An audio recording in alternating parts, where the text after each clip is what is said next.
আমার হাতে right now যে স্মার্টফোনটি দেখছেন খুব পাতলা একটা ডিভাইস, বাট এই পাতলা ডিভাইসটার মাঝে 7300 এমএইচের ব্যাটারি রয়েছে।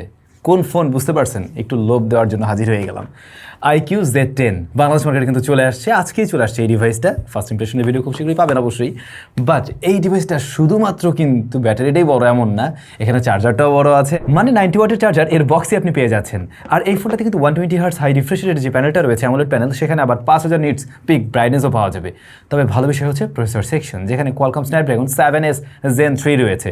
তার মানে হেড টু হেড কম্পিটিশন দেবে কিন্তু নাথিং ফোন 3A কে, কারণ সেম প্রাইস পয়েন্টে বা ওর চাইতেও বেশ কিছুটা কম দামে পাওয়া যাবে এই ডিভাইসটা দেশের মার্কেটে। ক্যামেরায় 50 মেগাপিক্সেলের মেইন শুটারের পাশাপাশি 2 মেগাপিক্সেলের একটা শুটার রয়েছে। এইখানে নাথিং এর সাথে পেরিয়ড বেরোবে আশা করছি। ফিঙ্গারপ্রিন্ট স্ক্যানার রয়েছে ডিসপ্লের তলায়, বাট এই ফোনটার ডিসপ্লেটা সামনে থেকে দেখতে গেলে, মানে একদম সরাসরি দেখতে গেলে আপনার কাছে মনে হবে কোয়াড কার্ভড টাইপের, চারিপাশ থেকে হালকা করে কার্ভড করা আছে, চিন বেজেল বেশ ন্যারো। দারুণ একটা স্মার্টফোন। এটার স্পেশালিটি মূলত ব্যাটারিতেই এবং পারফরমেন্স সেকশনে।